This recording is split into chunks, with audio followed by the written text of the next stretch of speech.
Welcome to the Metro Monk Podcast, your sanctuary for self-discovery, personal growth, and emotional healing. I'm your host, Parag Lokande, a shadow coach, spiritual mentor, seeker, poet, and a student of life. This podcast is a heartfelt journey into understanding and embracing your true self. It is designed to help you navigate the complexities of the human experience with wisdom and compassion. Join me on a journey to self-discovery and personal growth as we explore the power of self-healing. Hey everyone, welcome back to episode 39. Throughout so many past episodes, we've constantly referred to the higher self. And we've often even seen the higher self as the goal of shadow work. We've also said that with every bit of shadow that you bring to light, you keep becoming more and more of your higher self. So today I thought, let's unpack this concept. Let's look at what exactly is the higher self and what does it mean to become your higher self? And more importantly, how you perceive life when you become your higher self. Before we begin, I wanted to also say that the higher self isn't just an esoteric concept, but it also has roots in psychology. For example, Carl Jung often talked about the self that goes through the individuation process. You may have also come across Abraham Maslow's self-actualization pyramid. This is what he was basically referring to. If you heard about the internal family system, it also refers to the higher self as the self. Viktor Frankl talks about self-transcendence in his logotherapy. Even contemporary trauma-informed therapies like somatic experiencing and EMDR echo this concept by highlighting how repressed emotions and survival-based patterns disconnect us from the authentic expression. Even esoteric philosophies across cultures and spiritual traditions have long spoken about the higher self. For example, Vedanta, in the Hinduism, talks about the Atman, which is the true self. The eternal essence within each person. In Buddhism, every being's got this pure, wise, compassionate essence beneath layers of ignorance and conditioning, and they often refer to this as your Buddha nature.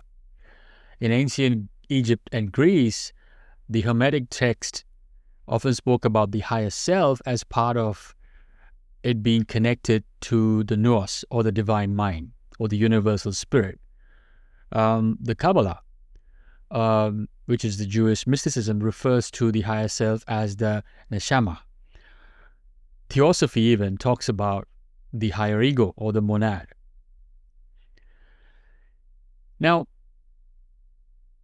I'm not sure if this is general or universal, but when I was on my journey, I used to often have this problem in my head that as soon as we start quoting spiritual text, the whole mood just gets very heavy. The discussion just sort of sinks, and most of us think, oh, this must not be for me.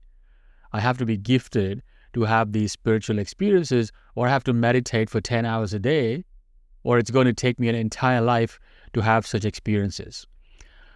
However, the truth can't be any further away from this.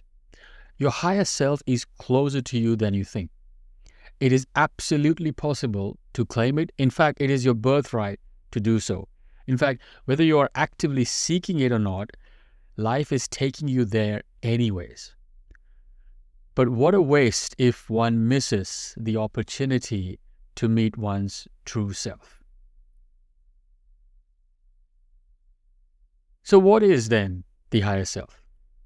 The higher self is often described as the most authentic, wise, and unconditionally loving aspect of you. It's the part of you that exists beyond the ego, beyond the fears, and beyond the conditioning. The part that remains steady, clear, connected to a deeper sense of truth and purpose. You see, while the ego is self-driven by survival instincts or external validation or fear-based narratives, the higher self operates from a place of inner knowing, peace, and expansion.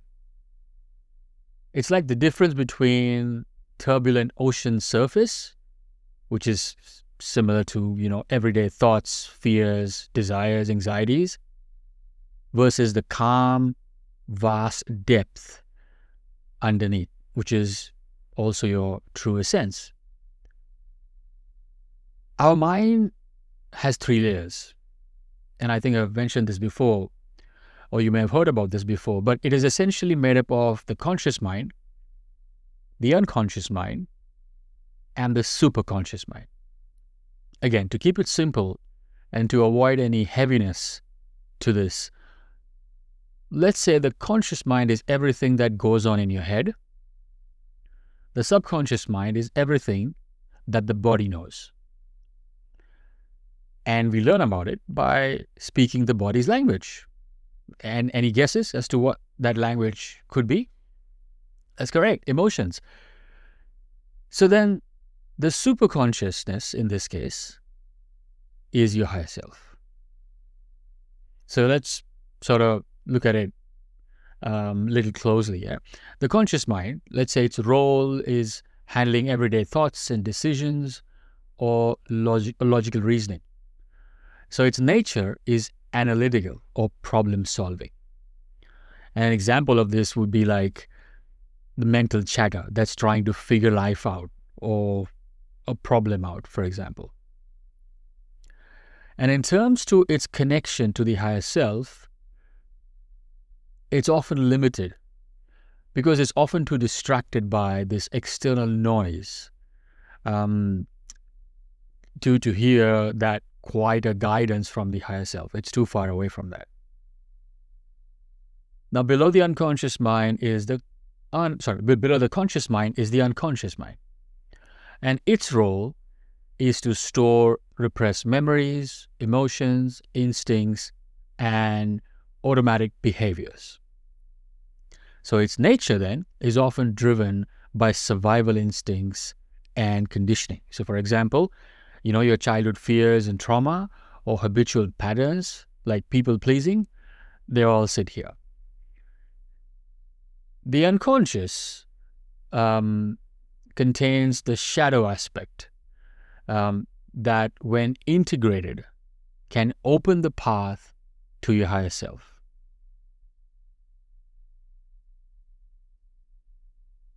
So then the superconscious mind, or the higher self, is the seed of intuition, inspiration, or spiritual insights, say, for example. Its nature then is expansive, wise, and free from any fears and conditioning. So, for example, when you have these moments of deep clarity or intuition or feeling that I'm home within myself, that's sort of what the higher self feels like.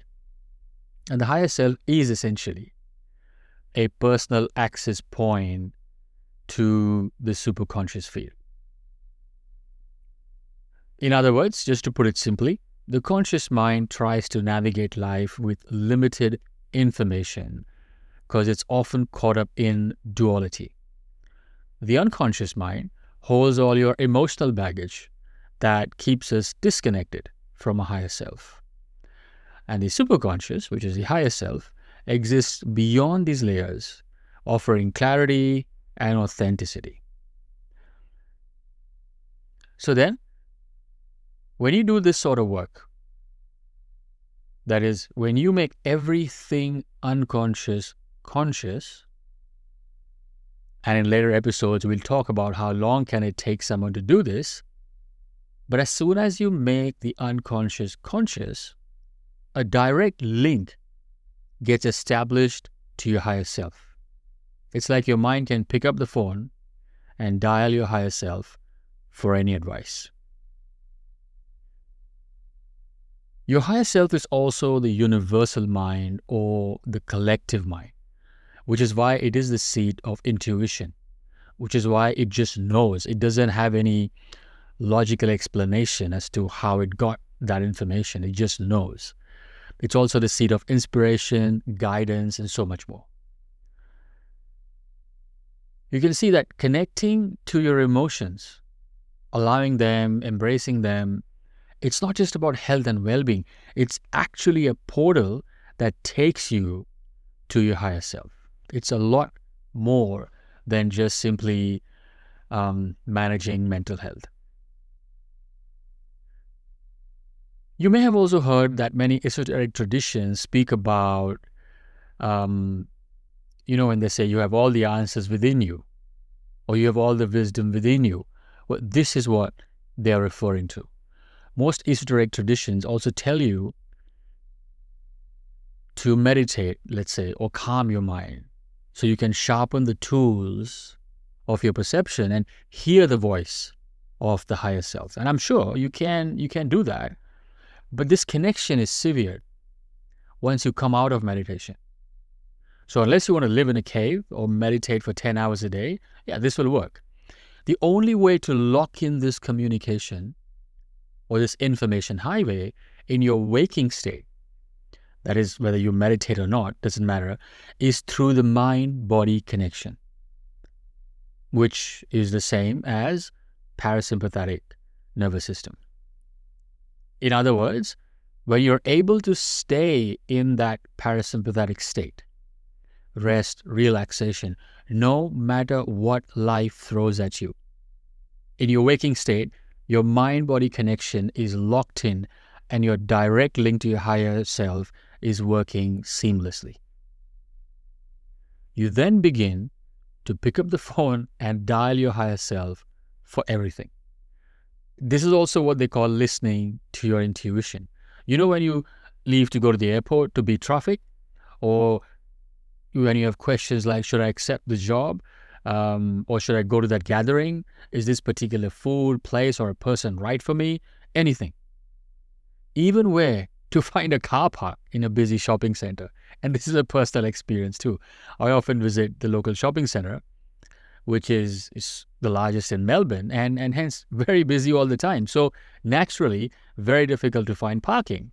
But every time I look for parking, my intuition will direct me to a certain bay and sometimes even ask me to just stop and wait. And I'm often puzzled as to why am I asked to stop here, as there's no parking here. There's no bay that's free. There's no place for me to park. But then I just do it anyways. And sure enough, in 15, 20 seconds, a person will walk to his car where I've stopped and I get to park. This has happened so many times that it's become a game me and my daughter play each time we drive there. See, this phenomena has also been called as the mind is a good servant but a bad master. See, the conscious mind becomes a servant to the higher self when this direct link is established. It surrenders its personal will to the will of the higher self. This connection, of course, grows stronger and stronger as time passes, and I'm only beginning to use it. I'm really in the initial stages of trialing this connection. And so in that sense, there are many levels to the higher self. It's like tuning into a radio station.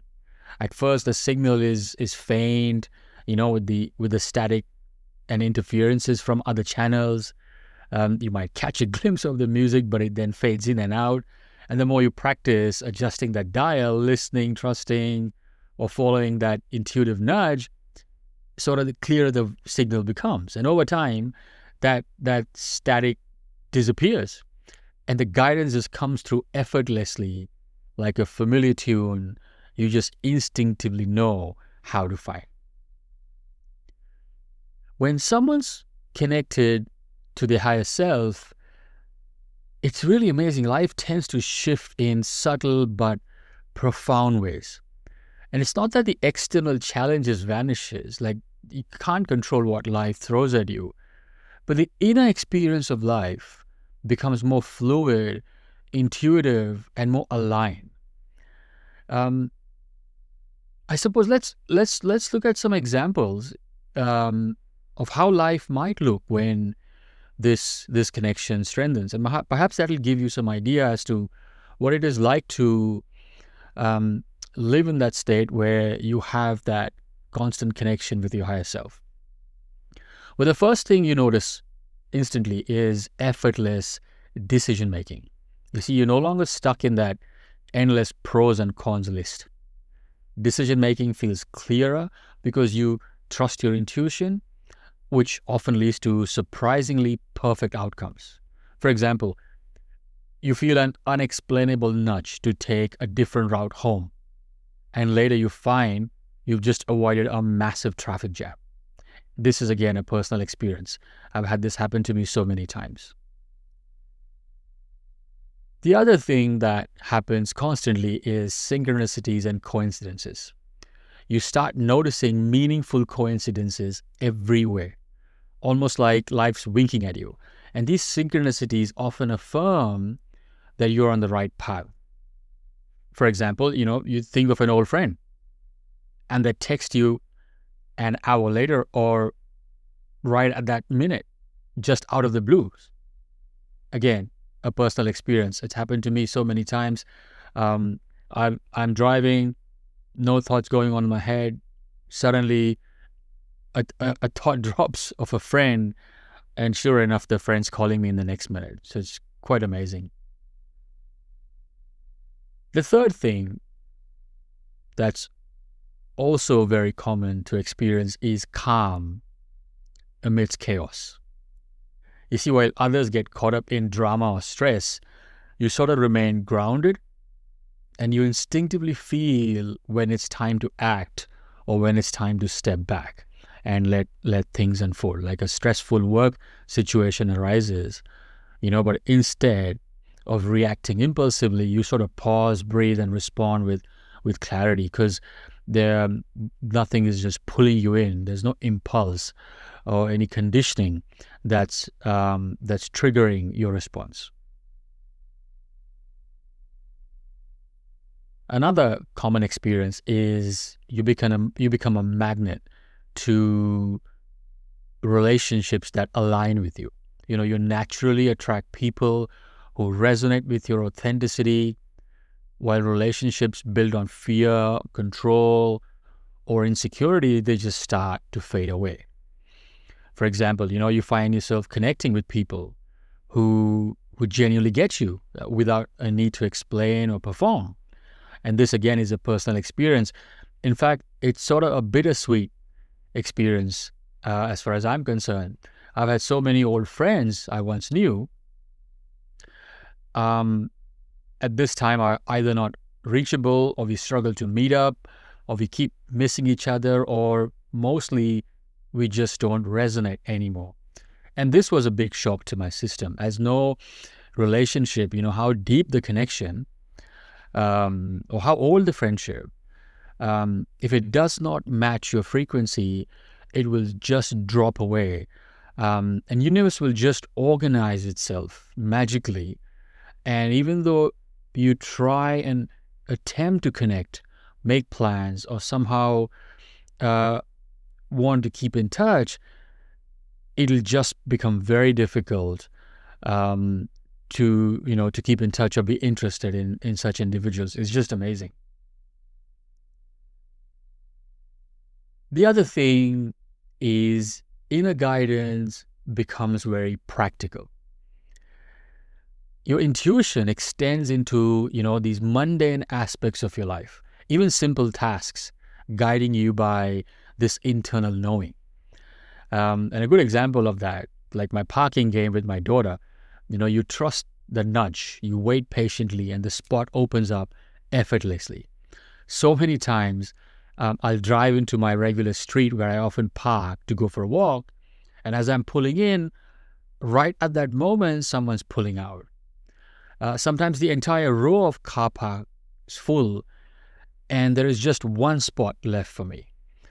This one time, I was enjoying a great chat with a friend of mine, and we were on our weekly walks. And like soon after the walk, we decided to grab a bite. It was a busy weekend, and we decided to go to this restaurant on this busy street. So clearly, not a very good chance to find parking easily. Strangely, as we reached the restaurant, the entire row had cars parked. There was no car spot free, except just two spots free right next to each other, exactly outside the restaurant. We even joked to each other about how the universe is rigged for us today. Now, personally, I'm often skeptical, as I know very well that the mind can play games. Or even there's this question of coincidences. Or maybe I just got lucky. But when it happens too often, almost 99% of the time, you can't help but wonder what's going on. And it took me a good 2 years of this happening to me to make up my mind and trust that, okay, there is something else at play here. I can't be just lucky all the time, 99% of the time. And then when I read about it, it was sort of a validation, and I was like, wow, that's just amazing. Another side effect is emotional resilience. While emotions will still arise, that's just the nature of life, you just learn to process them more easily. You instinctively lean into this discomfort, knowing it's a doorway to growth. For example, you feel a wave of anxiety just come up. Instead of spiraling or suppressing, you just easily start processing it, and you notice it dissipates faster. Again, personal experience for me, I do not even need to apply too much effort. It just gets a lot easier the more you do this work. Another thing is increased creativity and inspiration. You start to experience bursts of creativity, ideas, and insights seemingly out of nowhere. And that creative flow becomes just more and more natural and less forced.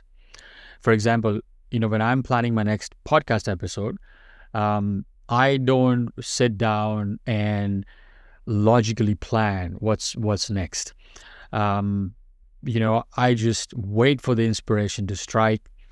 Many a times I'm even given the topic that I'm meant to talk about, and suddenly all these perfect analogies or stories starts to pop up in my mind effortlessly. So it's just amazing how that works.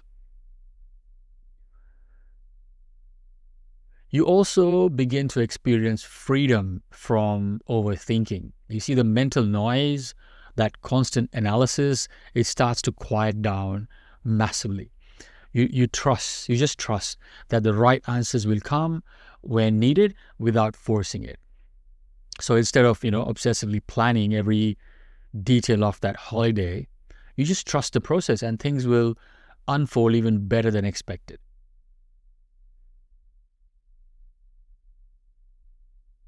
A deep sense of connection and trust is also a byproduct of that direct link with your higher self. You just feel connected to something greater, whether it's your intuition, the universe, or simply a deeper sense of self. Life just feels less random and it's more meaningful. And you encounter challenges, but what happens is instead of feeling victimized, you intuitively know. It's like an instinctual response that there's a purpose behind it. You don't have a bias towards it. You're neutral, and you're indifferent, and you just follow that, and you stay open, and the lesson just comes, and that again then adds to the aha moment, and your heart is filled with gratitude.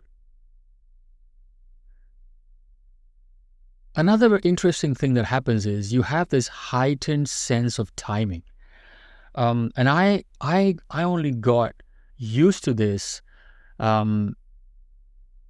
probably last year. And it's been happening to me for a while, but it took me some time to notice what was going on. You see, what happens is you develop an uncanny sense of when to act and when to wait. Things sort of seems to align when you follow this intuitive timing or this sense rather than forcing outcome. So for example, you suddenly feel the urge to check a job listing site. And let's say you haven't visited this site in weeks. And when you follow on that instinct, you find the perfect job opportunity posted just minutes earlier. This is such a big one for me. So many times when I go to fetch my daughter, I'm led to leave at different times from my house. Ideally, the logical mind would say, okay, I have to leave at X time so that I can arrive every day at a Y time. So that would be very logical. But in my case, I'm led to leave at different times. And each time I arrive at school only to realize that I've either avoided traffic or Ella's wanted to play with friends after school and wanted me to come late. Or sometimes I'm bound to be stuck in traffic and yet I will reach on time. So there's so many examples of this heightened sense of timing in your day-to-day life it just becomes very magical. Because of all this, you become less attached and you begin to allow more and more. You become less attached to specific outcomes and instead you trust that life is unfolding perfectly. Not necessarily the way you have it in mind, or not necessarily the way you have it planned, but it's just unfolding perfectly in your highest good, even when things are not going as per your plan. So, for example, a trip you were excited about just got canceled. But instead than feeling upset, you feel a quiet trust that something better will come. And it often does.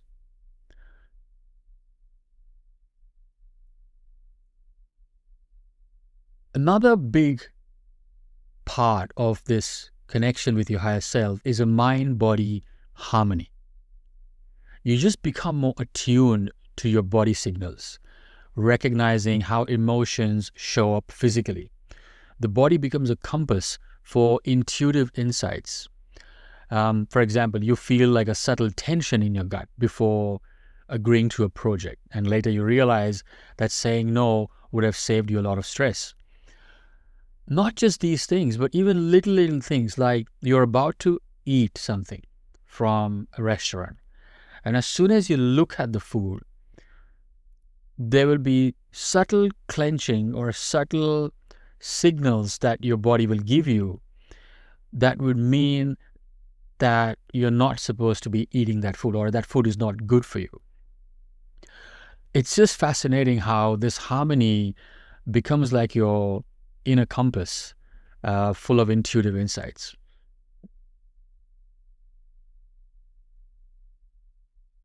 Another fascinating thing that happens is you develop this synchronicity with nature.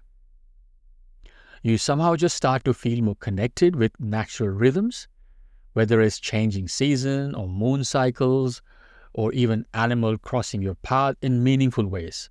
For example, you repeatedly see certain animals or symbols right when you're contemplating a big decision, or suddenly you will come across angel numbers that mean a certain thing right at the time when you're pondering on something. And their symbolism aligns with sort of the message that you're hearing. So this amazing synchronicity with nature develops. And again, this is a very personal and a real experience. The strange thing is, if you would have asked me what's my ideal place to live, I would have said a penthouse in a top high-rise, in a tall high-rise. I was such a city boy, and I love the concrete jungle. And now it just means nothing to me. Life's become nothing short of magical as you begin to tune into this highest self connection of yours. And it's really something one needs to experience. It's really worth worth doing the work. So folks, the journey to connecting with your higher self is not about escaping life or achieving something unattainable spiritual ideal. It's really about coming home to yourself, coming home to your body. It's all about the mind-body connection. It's about recognizing that the wisdom, clarity, and peace that, all these spiritual scriptures are talking about, or,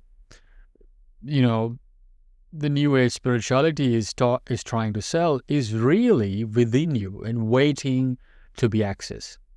And the strange part is, it's so simple. You simply have to listen to your body, allow your emotions, as every emotion is like a fortune cookie that has wisdom waiting for you to pop open. And the more you do that, the more you navigate the unconscious, and the more you make the unconscious conscious. And the more you do that, direct link with your higher self is established. As we've explored today, the higher self is not a distant, abstract concept reserved for the spiritually elite. It's your birthright, your truest essence, and the compass that guide you through life's challenges and joys. It's literally the wisdom, that wisdom that you hear other people preach, or you'd pay money or whatever, you do to gain, is all sitting within you. And by simply integrating shadow work, embracing your emotions, and cultivating a strong mind-body connection, you open the door to a life that feels more aligned, intuitive, and of course fulfilling. So remember, this connection grows stronger with practice and patience, really like tuning into that radio. The more you adjust the dial, the clearer the signal becomes. So as you move forward, just trust the process, listen to those subtle nudges, allow yourself the experience of the magic of living in harmony with your higher self. Until next time, keep exploring, keep growing, and remember, you're already everything you seek. Thank you for joining me on this journey, and I'll see you in the next episode. Much love and take care.